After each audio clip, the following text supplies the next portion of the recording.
தீங்கு நாளில் நாம் விடுவிக்கப்பட சங்கீதம் 41:1 சொல்லப்பட்டிருப்பது, சிறுமைப்பட்டவன் மேல் சிந்தையுள்ளவன் பாக்கியவான், தீங்கு நாளில் கர்த்தர் அவனை விடுவிப்பார். யோபு தேவனுக்கு பயந்தவரும் சிறுமைப்பட்டவர்களுக்கு உதவி செய்பவருமாய் இருந்தபடியினால் கனம் பெற்றவராய் இருந்தார். ஆனால் அவருக்கு தீங்கு நாள் வந்தபோது எல்லோரும் அவரை கைவிட்டிருந்தாலும் தேவன் அவரை தீங்கு நாளிலிருந்து விடுவித்து இழந்த கனத்தையும் ஐஸ்வர்யத்தையும் திரும்ப இரட்டிப்பு மடங்காய் கொடுத்தார். ஆமாங்க, வேதம் சொல்லுது, ஏழைக்கு இறங்குகிறவன் கர்த்தருக்கு கடன் கொடுக்கிறான்னு சொல்லி.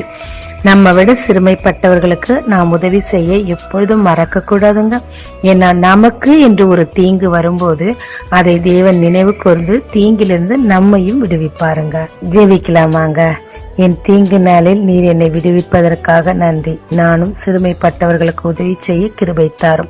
இயேசு மூலம் பிதாவே, ஆமென். இயேசு கிறிஸ்துவின் நாமத்தில் இந்த நாளில் உங்களை ஆசீர்வதிக்கும் ஜீசஸ் விஷன்.